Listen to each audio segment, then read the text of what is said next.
Welcome back, ladies and gentlemen, with our main topic today. While President Abdel Fattah al-Sisi arrived in Germany for a 2 days visit, the visit came upon the invitation of the German Chancellor Olaf Scholz for President Abdel Fattah al-Sisi in order to participate in the Petersburg climate dialogue under the joint chairmanship of Egypt and Germany. Well, to shed more light on this, the importance of this visit by President Abdel Fattah al-Sisi and this important conference held in Germany for the climate change, and also Egypt hosting next November the climate change conference COP27. We have the pleasure to have with us today our dear guest, Dr. Sabry, senior climate change expert. Good afternoon, sir. Good afternoon. Well, sir, now the President have just arrived to Germany for a 2-day visit in order to attend this important Petersburg climate dialogue. Germany is one of the leading countries for the climate change issue, and since 2009 they started the first dialogue, climate dialogue in Bonn, to facilitate the negotiations and the issues of climate change between the different parties, and to make easier the connection and the communication between the different countries for the next COP. Yes. And by the way, there are two main issues. Also in Bonn, in Germany, usually every year there is a conference, big conference on climate change, usually held in May or June, to discuss the different issues coming from the previous COP and to facilitate the negotiation between the different parties in order to make the issues that will be discussed in the next COP more easier and easy yes. to be understood between the different parties. Also, yes. Germany in Egypt, since many years, they held what's called Cairo climate talks. I think every 1 month or 2 months in the German Cultural Center. Yes. In Zamalek. Yes. And I usually join participate. This. Yes. Yeah, yes, and it's very, very important because every meeting they choose a topic, important topic to be discussed between the different participants from the German side and from the Egyptian side. They invited the different experts in different issues in technology, in industry, in agriculture, in water yes. resources, and so on. Yes. Doctor, what would be the agenda of this summit, and what do you expect would be the outcome or the recommendations that would come out of the summit? I think, I don't know exactly the agenda, but I think that summit will discuss the issues coming, the related issues coming from the COP26 in Glasgow, yes. in UK, and how to assist the negotiation between different parties, and also how to cooperate and coordinate with Egypt, who will host this conference in COP27 in Sharm el-Sheikh this year. And they always trying to facilitate the handling of the different issues, particularly the hard issues that would need more facilitation and more coordination between the different parties. Yes. What would be the role of this summit, the Petersburg climate dialogue, in paving way all the as Egypt is preparing also for the next climate change summit that would be held in November in Sharm el-Sheikh, the COP27? Of course, this dialogue will help Egypt, yes. also to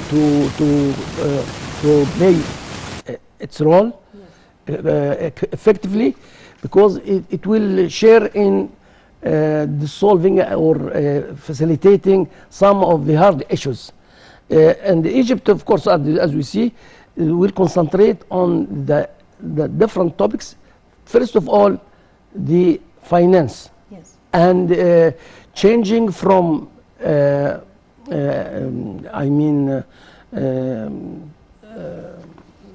hopes Yes. and the pledges into real actions. Yes. Also, we'll focus on adaptation, because adaptation is very important to Africa and to all the developing countries. Yes. Also, we'll take into consideration the mitigation issue, but we'll concentrate on adaptation. And regarding the mitigation, we'll also concentrate on the renewable energies, like the solar energy, wind energy, and also the bioenergy, all the types of the renewable energies. Yes. And also the low carbon technologies and the low carbon energies. Yes. All these types of mitigation tasks, actions, will be also taken into consideration. Yes. But the main focus also in adaptation in Africa, because Egypt, if we remember that in 2015, Egypt presented two initiatives for Africa: adaptation in Africa and the renewable energy in Africa. Yes.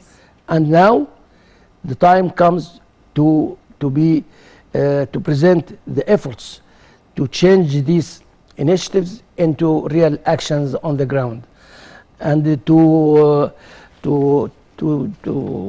make the efforts to convince the developed countries to make to give the finance in a sustainable way and in the sufficient amount, and also in addition to the capacity building to the developing countries and focusing on African countries. Yes. Because Africa is the most Yes. continent vulnerable to climate change. Yes, Doctor, you at the beginning of the conversation, you've mentioned that Germany is a leading country in the field of facing challenges of the climate change. How can Egypt benefit from the previous experiences of Germany? Egypt is already benefiting from whatever the country, but focusing on Germany. If we remember also in the crisis of the electricity generation, yes. We remember that the company Siemens from Germany constructed many stations here in Egypt in new technologies for generating energy, electrical energy. Yes. Also, through these new low carbon technologies in the field of solar energy, in the field of also of wind energies, there is a cooperation between Egypt and Germany, and we know that Germany is a leading country in Europe also in the renewable energies, particularly in solar energies. Yes, yes. So I think there is a potential for more cooperation between Egypt and Germany, and we see that, and for the time being there is very good relations, commercial relations and also technological relations, because really the Egyptian people respect the German people, and they have discipline, and also they have very high technologies in different fields. Yes, yes. Doctor, Egypt was keen to win hosting the COP27 next November. So why was Egypt very keen on this? What were the qualifications?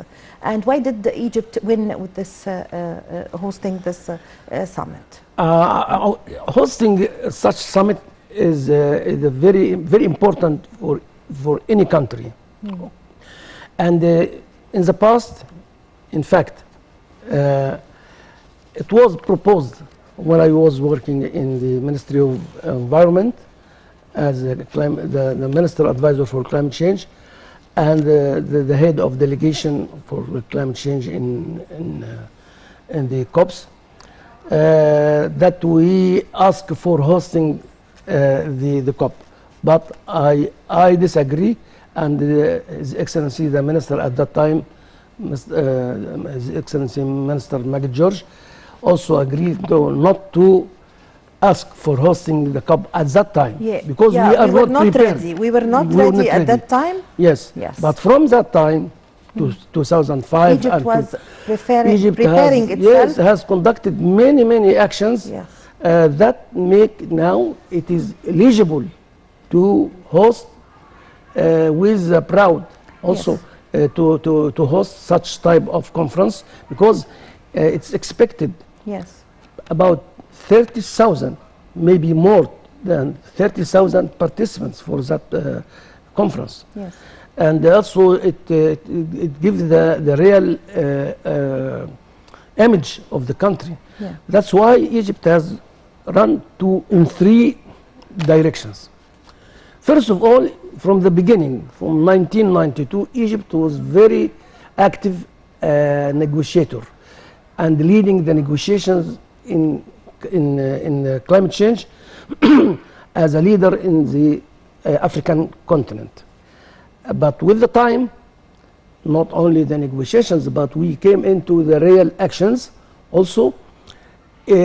From the institutional arrangements, Egypt has upgraded the institutional structure from a small unit called Climate Change Unit. I was heading this unit, to a central department of climate change, to not only central department, there is a climate change committee, National Climate Change Committee for Climate Change, and then for the time being, Supreme Council of Climate Change, headed by His Excellency the Prime Minister, and the different ministers are at the board of this council, with the Minister of Environment as the rapporteur of this. This is from the institutional point of view, and also there are many units for climate change have been installed in the different ministries to mainstream the issue of climate change, not only be central. Regarding the issue of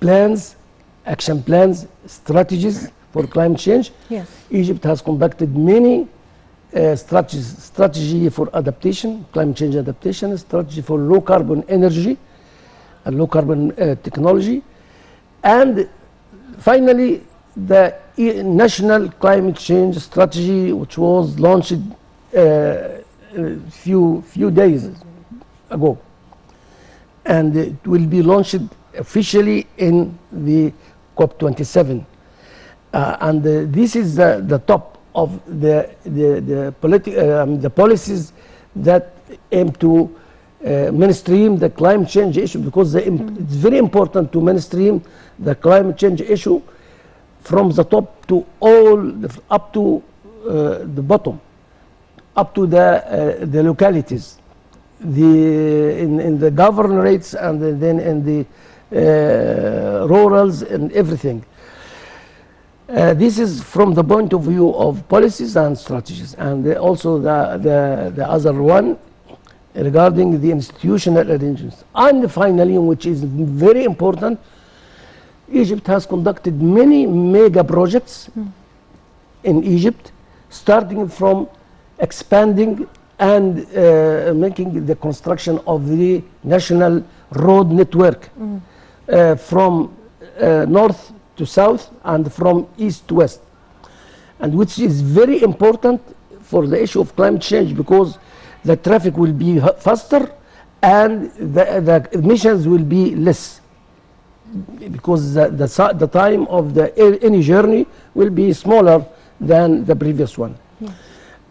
Coming to the renewable energies, Egypt has started this high program for the renewable energies,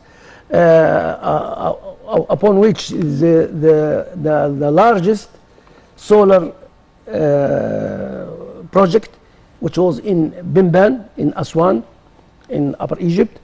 And now they are expanding also the Bimban project also to other projects, and the expansion of the solar energy all over Egypt, even for the houses and I mean also some projects in industry, and also expansion in the wind energies in Zafrana in Red Sea.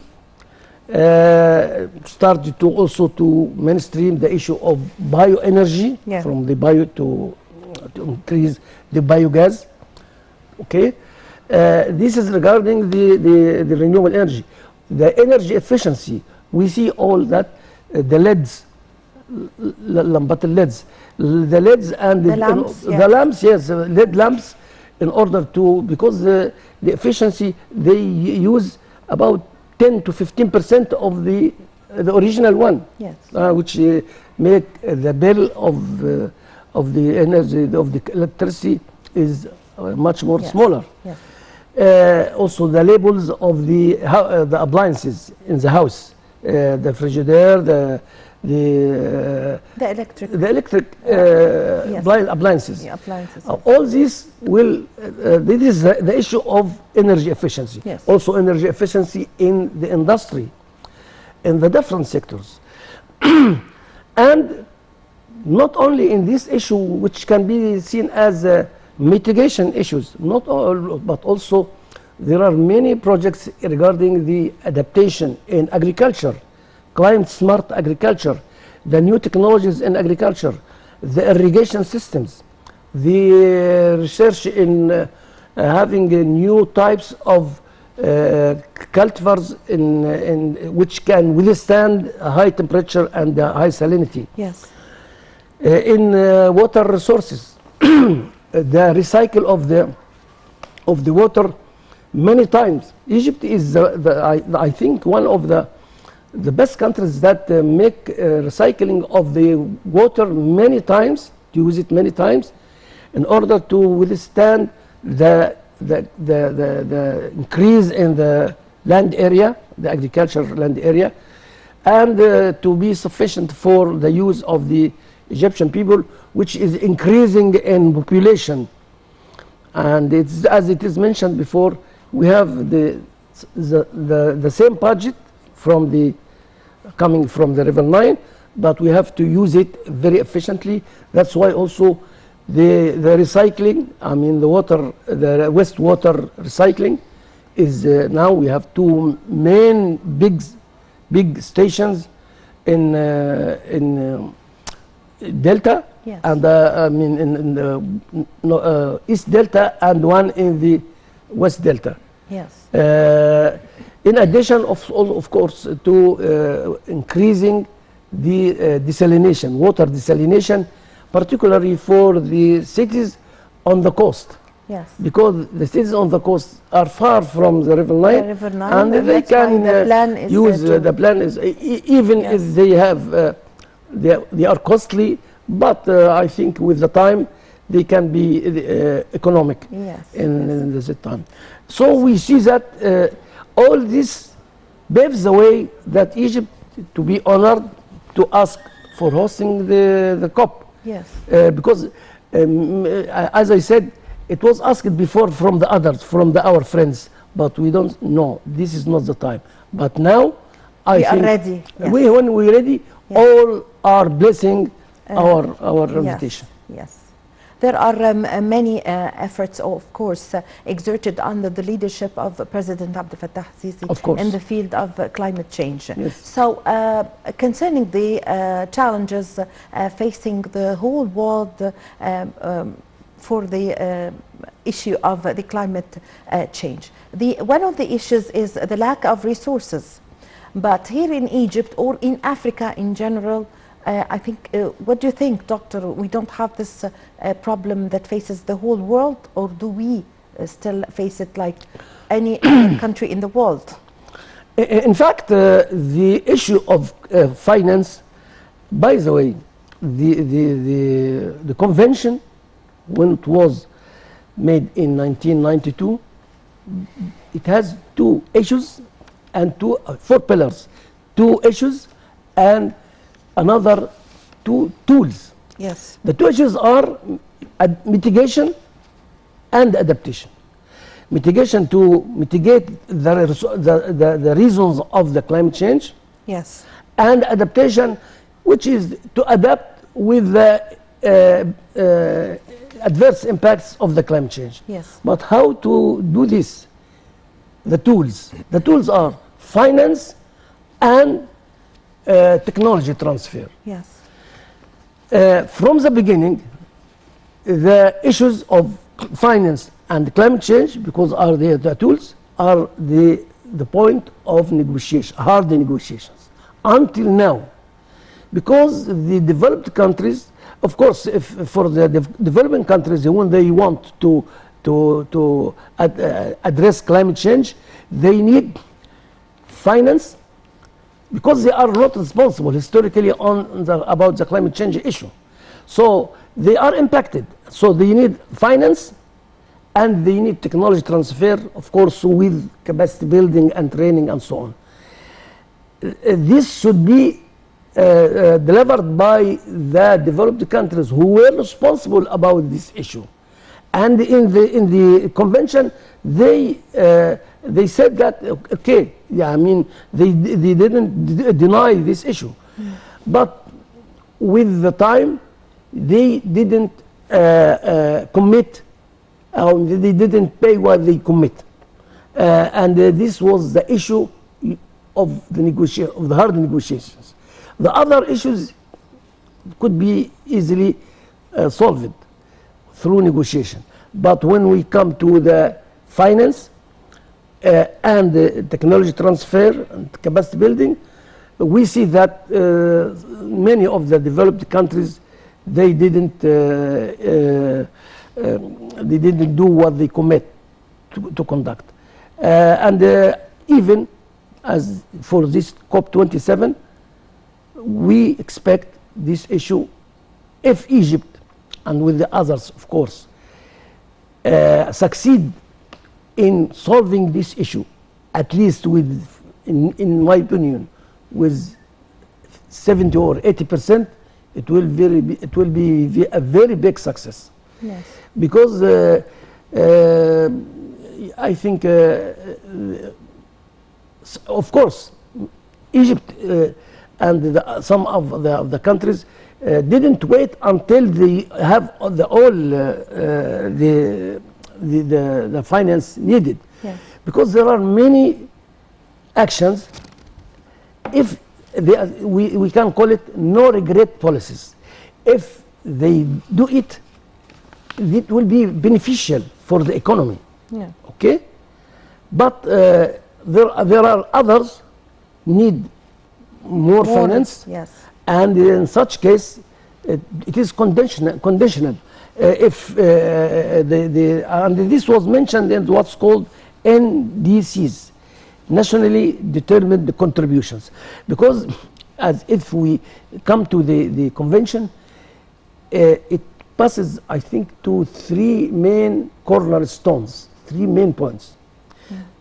When it started, the first cornerstone, it was in Bali, 2007, in Bali, in Indonesia.